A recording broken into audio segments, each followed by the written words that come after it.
नमस्कार दोस्तों, आज बात करेंगे मध्य प्रदेश में पशुधन की, यानी लाइव स्टॉक इन एमपी। तो मध्य प्रदेश में पशुधन की क्या स्थिति है? सबसे पहली चीज तो यह है कि भारत विश्व में सर्वाधिक गौवंश और भैंस वंश वाला देश है, जबकि मध्य प्रदेश देश में सर्वाधिक गौवंश वाला प्रदेश है। ये बेसिक चीजों को ध्यान रखिए। फिर जिस तरह से मनुष्यों की गणना होती है, जनगणना होती है, उसी तरह से पशुओं की भी गणना होती है। और जिस तरह से हमारी जो जनगणना 10 साल में एक बार होती है, पशुओं की गणना प्रत्येक 5 वर्ष में एक बार होती है। तो अभी हाल में ही 2019 में 20वीं पशु गणना की गई थी। और इस पशु गणना में जो सभी पालतू जानवर होते हैं, गाय होती है, भैंस होती है, बकरी होती है, सुअर होता है, गधा होता है, घोड़ा होता है, इन सभी को शामिल किया जाता है। तो 20वीं पशु गणना 2019 के अनुसार संपूर्ण भारत में पशुओं की संख्या लगभग 53.78 मिलियन तथा मध्य प्रदेश में 40.6 मिलियन पशुओं की कुल संख्या है।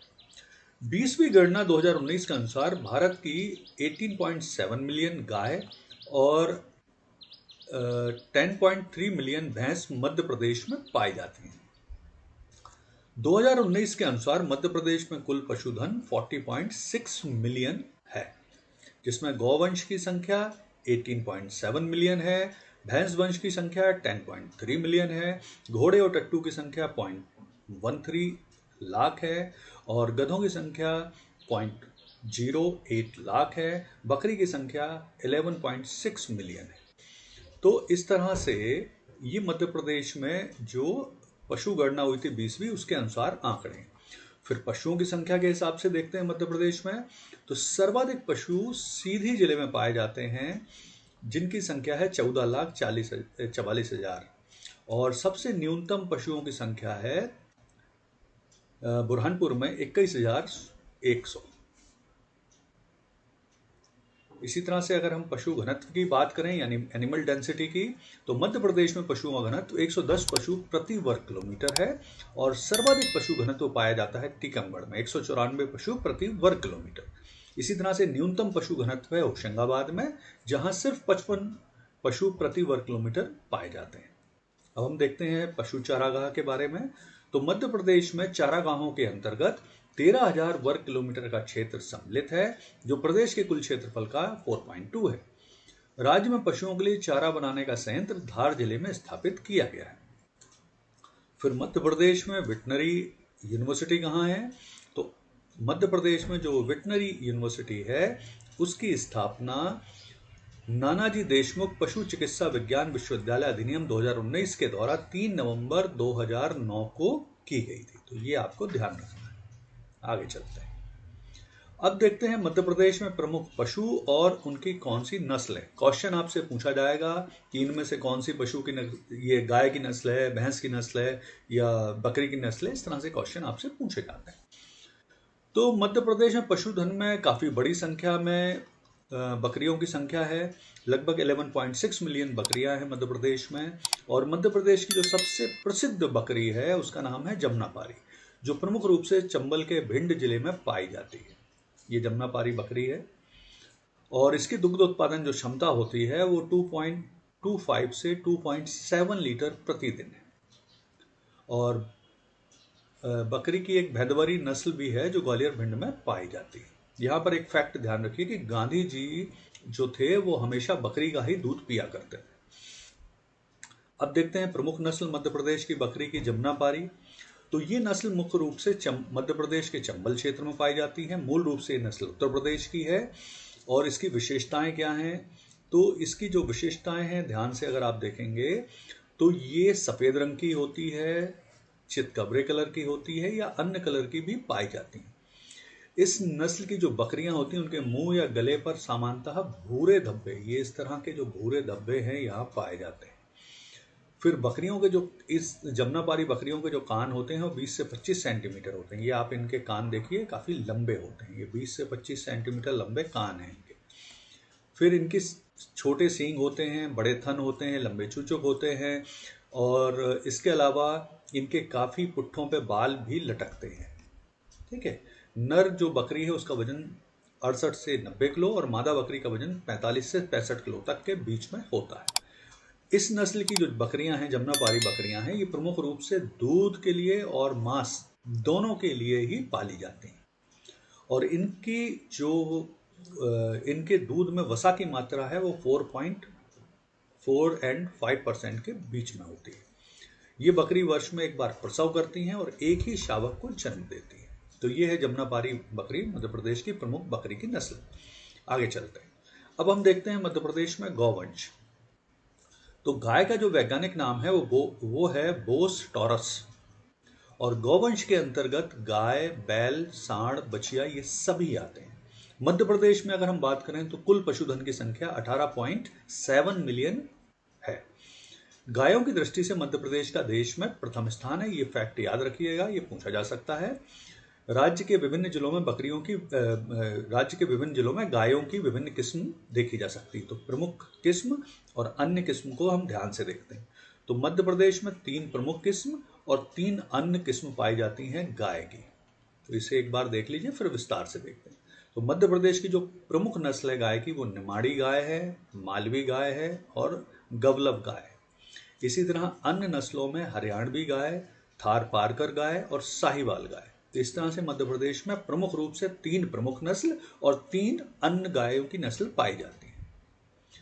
अब इनकी थोड़ी विशेषताएं देख लेते हैं। तो ये है निमाड़ी गाय, ये निमाड़ी गाय है और ये प्रमुख रूप से निमाड़ यानी खंडवा खरगोन में पाई जाती है। ये मध्य प्रदेश की सर्वाधिक दूध देने वाली गाय मानी जाती है, मध्य प्रदेश की, जो 4 से 5 लीटर दूध प्रतिदिन देती है। इसे निमाड़ की रानी के नाम से जाना जाता है और ये प्रमुख रूप से जो इसकी उत्पत्ति हुई है, मूल गाय नहीं है, ये गुजरात की गिर और खिलाड़ी नस्ल की गायों के क्रॉस से, संकर से उत्पत्ति हुई है इसकी और ये भारवाही काम के लिए अच्छी मानी जाती है, मतलब वेट ढोने के लिए, वेट कैरी करने के लिए।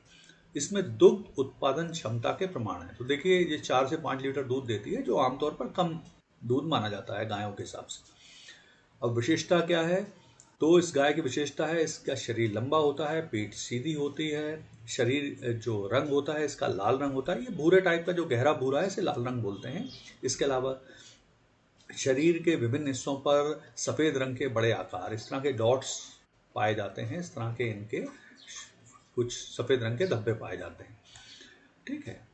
और निमाड़ी में इसे चितकबरी गाय भी कहते हैं, यानी इसको निमाड़ी गाय भी कहते हैं और चितकबरी गाय कहते हैं। ये क्वेश्चन मुझे लगता है ये पूछा गया है किसी परीक्षा में मध्य प्रदेश की। इसके जो सींग होते हैं सिर के बाहरी कोण से निकलते हुए पीछे की दिशा में जाते हैं, ऊपर की ओर मुड़ते हैं, मतलब ये इस तरह के सींग होते हैं इसके। ठीक है। कान जो होते हैं मध्यम, चौड़े और सीधे। थूथन तांबे या अंबर कलर का, मतलब तांबे कलर का होता है। ठीक है। और इसकी मध्यम या विकसित लटकती हुई म्यान होती है। ये गले के पास जो लटकती हुई खाल है उसे म्यान कहा जाता है। और कूबड़, बैल में कूबड़ विकसित होता है जबकि गाय में ये विकसित नहीं होता कूबड़। पूंछ सीधी और लंबी होती है, काफी लंबी पूंछ है इसकी। और खुर अच्छे होते हैं, सशक्त होते हैं, जो मैदान पे अच्छी पकड़ बनाते हैं। थन अच्छी तरह से विकसित होते हैं। तो ये है हमारी निमाड़ी गाय, इसे देख लीजिए। आगे चलते हैं। अब दूसरी इंपॉर्टेंट गाय है मध्य प्रदेश की, वो है मालवी गाय। तो जैसा कि नाम से जाहिर हो रहा है, ये प्रमुख रूप से मालवा क्षेत्र में पाई जाती है। मालवा क्षेत्र के शाजापुर, राजगढ़, मंदसौर इत्यादि क्षेत्र में इसे मिलती है। इसे मालवा की रानी कहते हैं। ये गाय दुधारू नहीं होती, ज़्यादा दूध नहीं देती। इसका रंग खाकी होता है, सफ़ेद होता है। अच्छा, ये खाकी कलर की होती है शुरुआत में, लेकिन धीरे धीरे फिर वो सफ़ेद रंग में कन्वर्ट हो जाती है। अब बड़े होने पर इसका रंग सफ़ेद हो जाता है। मालवी प्रजाति की जो प्रमुख रूप से गाय बैल हैं, इनका इस्तेमाल होता है खेती और सड़कों पर गाड़ी खींचने के लिए, यानी भारवाही कामों के लिए इन्हें अच्छा माना जाता है, वेट कैरी करने के लिए। तो ये है मालवी गाय। नेक्स्ट गाय है गवलव। गवलव प्रजाति की गाय सिवनी और छिंदवाड़ा में पाई जाती है और ये गौवंश की सर्वोत्तम नस्ल मध्य प्रदेश में मानी जाती है। साधारण दूध देती है। इसका रंग सफ़ेद और कद मझोला, यानी थोड़ा सा कम वेट होता है दूसरी गायों की अपेक्षा, और ये कान उठा के चलती है। अब अन्य गाय देखते हैं। तो हरियाणवी गाय, ये मध्य प्रदेश की अन्य प्रमुख गायों में से एक है। ये 8 से 12 लीटर दूध प्रतिदिन देती है। इसका रंग मोतिया सफ़ेद यानी बहुत ज़्यादा वाइट होती है तो मोतिया सफ़ेद कहते हैं। गठीला बदन होता है, सिर उठाकर चलती है। इनका प्राप्ति स्थान जैसा कि लिखा ही हुआ है हरियाणवी गाय, मतलब हरियाणा के रोहतक, हिसार, सिरसा, करनाल, गुड़गांव इत्यादि और जिंद में पाई जाती है। और ये भारत की 5 सर्वश्रेष्ठ नस्ल में आती है। फिर नेक्स्ट गाय देखते हैं। नेक्स्ट गाय का नाम है थार पारकर। थार का अर्थ है थार मरुस्थल। तो थार मरुस्थल क्षेत्र में या थार मरुस्थल क्षेत्र के पार पाई जाने के कारण इसका नाम है थार पारकर, यानी प्रमुख रूप से ये भारत के राजस्थान की गाय है। बहुत दुधारू होती है। इसका रंग खाकी, भूरा, सफ़ेद होता है। ये प्रमुख रूप से राजस्थान के जैसलमेर, कच्छ, जोधपुर, बीकानेर इत्यादि में पाई जाती है। और इसकी खुराक कम होती है और इसका दूध 10 से 16 लीटर प्रतिदिन तक ये दूध देती है। नेक्स्ट गाय देखते हैं साहिवाल। जैसा कि नाम से ही जाहिर है, साहिवाल ये पाकिस्तान का क्षेत्र है, यानी प्रमुख रूप से ये पाकिस्तान के साहिवाल और भारत के पंजाब में पाई जाती है। और साहिवाल भारत की सर्वश्रेष्ठ प्रजाति की नस्ल मानी जाती है गाय में। साहिवाल नस्ल की गायों का सिर चौड़ा उभरा हुआ होता है, सींग छोटे होते हैं, कद मझोला होता है। ये भारत में पंजाब, हरियाणा, दिल्ली, उत्तर प्रदेश, बिहार इत्यादि में पाई जाती है। ये भारत में कहीं भी रह सकती है। साल में 10 महीने दूध देती है। एक बार में प्रतिदिन 10 से 20 लीटर तक भी दूध दे सकती है। और इनके दूध में जो वसा होता है यानी जो फैट की मात्रा होती है वो 4 से 6% होती है। तो ये साहिवाल नस्ल की गाय। नेक्स्ट इससे जुड़े हुए कुछ अन्य फैक्ट देखते हैं। राष्ट्रीय गौवंशीय पशु प्रजनन परियोजना चलाई जा रही है 99 से राज्य में, और इसके अंतर्गत मध्य प्रदेश में 8 पशु प्रजनन यानी रिप्रोडक्शन केंद्र बनाए गए। इन केंद्रों में साहिवाल, हरियाणवी, मालवी, निमाड़ी, जर्सी, मुर्रा आदि उन्नत नस्ल के सांड रखे जाते हैं प्रजनन हेतु। फिर कृत्रिम गर्भाधान प्रशिक्षण संस्थान, तो केंद्रीय जो वीर यानी सीमन म्यूजियम है, इसके अंतर्गत इंदौर, भोपाल, ग्वालियर, जबलपुर में तरल नाइट्रोजन संयंत्रों की स्थापना की गई है जिसमें सीमन को संरक्षित रखा जाता है। तथा बुंदेलखंड विशेष पैकेज के अंतर्गत द्वितीय चरण के अंतर्गत सागर जिले के रतौना में एक तरल नाइट्रोजन संयंत्र की भी स्थापना की गई। मध्य प्रदेश में कृत्रिम गर्भाधान प्रशिक्षण संस्थान रतौना सागर में स्थित है। तो ये ध्यान रखिए, ये इंपॉर्टेंट फैक्ट हैं जो पूछे जा सकते हैं। इसके अलावा राष्ट्रीय कामधेनु प्रजनन केंद्र कीरतपुर होशंगाबाद में स्थित है, जो कि प्रमुख रूप से राष्ट्रीय कामधेनु प्रजनन यानी रिप्रोडक्शन केंद्र के रूप में इसकी स्थापना की गई। और यहाँ पर मुर्रा भैंस के प्रजनन, विकास, बकरी पालन प्रशिक्षण इत्यादि भी स्थित है। फिर नेक्स्ट देखें, केंद्रीय वीर संस्थान भोपाल। 1964-65 में भोपाल के भदभदा क्षेत्र में केंद्रीय वीर संस्थान की स्थापना की गई है और इस संस्थान को 25 मार्च 16 से 24 मार्च 2019 के तक के लिए ISO प्रमाण पत्र भी दिया गया था। फिर गौ सेवा आयोग, तो मध्य प्रदेश में 1995 में गौ सेवा आयोग बनाया गया। फिर गौपालन और संवर्धन बोर्ड, तो 19 अक्टूबर 2004 को मध्य प्रदेश में गौपालन और संवर्धन बोर्ड की स्थापना की गई। इसका काम क्या होता है गौपालन और संवर्धन बोर्ड का?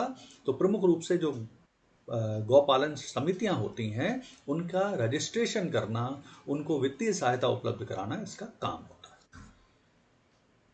अन्य इंपॉर्टेंट फैक्ट देखते हैं। मध्य प्रदेश में गौ कैबिनेट का निर्माण किया गया है और देश में मध्य प्रदेश ऐसा पहला राज्य है जिसने गौ कैबिनेट का निर्माण किया था नवंबर 2020 में। ठीक है, तो मध्य प्रदेश पहला राज्य हो गया। काहे के लिए किया गया है? तो प्रमुख रूप से गौ के संरक्षण और संवर्धन के लिए गौ कैबिनेट बनाई गई है मध्य प्रदेश में। ठीक है, और इसमें कुल मिला के 6 विभाग और उसके मंत्रियों को शामिल किया गया है गौ कैबिनेट में, जिसमें पशुपालन, वन, पंचायत, ग्रामीण विकास, राजस्व गृह और किसान कल्याण विभाग के जो मंत्री हैं वो भी गौ कैबिनेट में शामिल होते हैं और इसके अध्यक्ष होते हैं खुद मुख्यमंत्री। ठीक है, और पशुपालन विभाग के जो प्रमुख सचिव होते हैं वो इस गौ कैबिनेट के भार साधक सचिव होते हैं। और गौ कैबिनेट प्रमुख रूप से गाय को लेकर रिसर्च सेंटर बनाने की अनुशंसा कर चुकी है, गौशालाओं को आत्मनिर्भर बनाने की अनुशंसा कर चुकी है, गौशालाओं की संख्या बढ़ाने की, गाय के गोबर और गौमूत्र का इस्तेमाल बेहतर ढंग से करने और स्व सहायता समूह जो होते हैं, सेल्फ हेल्प ग्रुप, उन्हें भी गौशालाओं का संचालन करने की अनुमति इनके द्वारा प्रदान की गई है। चलिए नेक्स्ट अब हम देखते हैं मध्य प्रदेश का दूसरा प्रमुख पशु जो है बफेलो यानी भैंस। तो मध्य प्रदेश में प्रमुख रूप से भदावरी, बंधावरी, मुर्रा और महसाना नस्ल की भैंस पाई जाती है। ठीक है। 20वीं पशु गणना के अनुसार देश में भैंसों की संख्या 109.9 मिलियन है। ठीक है। और भारत का जो कुल दूध उत्पादन है उसका 50% भैंसों के द्वारा ही किया जाता है। भैंस, ध्यान रखिए कि दुग्ध उत्पादन और मांस दोनों के लिए उपयोगी है। इसके अलावा इसका भार वाहक के रूप में, मांस के लिए और दूध, तीनों कामों के लिए भैंस का इस्तेमाल किया जाता है। राज्य के कुल पशुधन में 10.3 मिलियन भैंस हैं और भैंसों की दृष्टि से मध्य प्रदेश का देश में 5वां स्थान है। ये प्रमुख रूप से बंधावरी भैंस है। इसका विस्तार देख लेते हैं। तो जो बंधावरी भैंस है ये देसी नस्ल की भैंस है। ये प्रमुख रूप से ग्वालियर, भिंड, मुरैना इत्यादि जिलों में पाई जाती है। ये मूल रूप से उत्तर प्रदेश की भैंस है, लेकिन ये मध्य प्रदेश के चंबल क्षेत्र में प्रमुखता से मिलती है। ठीक है। और इसके जो सींग होते हैं वो पीछे की ओर मुड़े हुए होते हैं, माथा छोटा होता है, तांबे की कलर की होती है और एक ये मध्यम आकार की भैंस होती है बंधावरी। फिर दूसरी भैंस है भदावरी। भदावरी की मांग हमारे देश में सर्वाधिक है। इसकी वजह है कि इसके दूध में अत्यधिक फैट होता है। इसके दूध में 8 से 13% तक फैट पाया जाता है और ये चूंकि भदावर क्षेत्र में मिलती है, यमुना और चंबल के बीच के क्षेत्र को भदावर कहते हैं, इसलिए इसकी भैंस का नाम है भदावरी। और इस नस्ल की जो भैंस होती है उसके दूध से घी भी बड़े अच्छे किस्म का, अच्छी क्वालिटी का बनता है। ठीक है। तो ये प्रमुख रूप से इसकी टांगें छोटी होती हैं, इसके शरीर पर हल्के बाल होते हैं, कलर इसका तांबे जैसा ही होता है और इसका वजन 300 से 400 किलोग्राम तक होता है। इसके सींग भी तलवार की तरह मुड़े हुए होते हैं। ये भैंस के आहार पर अन्य भैंस के मुकाबले काफ़ी कम खर्च होता है, क्योंकि अन्य भैंस के मुकाबले इसका आहार कम है और 4 से 5 लीटर दूध देती हैं और किसी भी जलवायु में आसानी से रह लेती हैं। तो ये है हमारी भदावरी भैंस। अब है एक और इम्पॉर्टेंट भैंस, वो है मुर्रा भैंस। मुर्रा भैंस विश्व की सबसे अच्छी नस्ल की भैंस मानी जाती है। ये मूलतः पंजाब की भैंस है, लेकिन अब देश के विभिन्न प्रांतों और दूसरे देश में भी इसे पालन होता है। विदेश में प्रमुख रूप से इसे इटली, बुल्गारिया, मिस्र में भी डेयरी पालन के लिए इसका इस्तेमाल होता है। भारत के लगभग हर इलाके में इसे पाई जाती है ये भैंस और इसे काला सोना, ब्लैक गोल्ड कहा जाता है। ठीक है। इसके दूध में वसा 7% है और 15 से 20 लीटर दूध भी आसानी से दे सकती है। और एक नेशनल रिकॉर्ड है, एक मुर्रा नस्ल की रेशमा नाम की भैंस ने 33.8 लीटर दूध एक दिन में दिया था, जो अभी तक राष्ट्रीय रिकॉर्ड है। फिर इसमें फैट की काफ़ी अच्छी मात्रा होती है। इसके सिर का साइज छोटा होता है, सींग छल्ले की तरह होते हैं और इसकी पूंछ भी अन्य भैंसों के मुकाबले अलग तरह की होती है, काफ़ी बड़ी होती है, काफ़ी लंबी होती है। तो ये है मुर्रा नस्ल की भैंस। अब नेक्स्ट देखें तो ये है महसाना भैंस। ये गुजरात के महसाना जिले में पाई जाती है, इसके कारण इसका नाम महसाना है। और ये भी क्रॉस नस्ल की भैंस है। गुजरात की सुरती नस्ल और मुर्रा नस्ल के संकर यानी क्रॉस से ये बनी हुई है। इसका रंग भूरा काला होता है। देखने में ये मुर्रा भैंस जैसी लगती है, लेकिन ये काफ़ी धाकड़ होती है, काफ़ी अच्छी होती है। इसके सींग कम घुमे हुए होते हैं। इसकी दूध में वसा की मात्रा 7%। नर भैंस का वजन 550 किलो और मादा भैंस का वजन 450 से 500 किलोग्राम तक होता है। फिर अन्य पशुओं में देखें तो फिर अन्य मध्य प्रदेश के प्रमुख पशुओं में शीप यानी भेड़। तो मध्य प्रदेश में लगभग 0.85% मध्य प्रदेश के पशुधन में भेड़ हैं। राज्य की प्रसिद्ध भेड़ की नस्ल है रैम्बुले और मध्य प्रदेश में 4 भेड़ प्रजनन केंद्र स्थित हैं। फिर मध्य प्रदेश का अन्य पशुधन में एक पिग है। तो मध्य प्रदेश के कुल पशुधन में 0.5% सुअर है और सुअर संगोपन कार्यक्रम के माध्यम से सुअर पालन को प्रोत्साहन दिया जा रहा है। सुअर पालन मतलब मांस के लिए इसका उत्पादन किया जाता है। तो ये थी जानकारी मध्य प्रदेश के पशुधन की। उम्मीद है जानकारी पसंद आई होगी। कृपया चैनल को सब्सक्राइब, लाइक और शेयर कीजिए। धन्यवाद।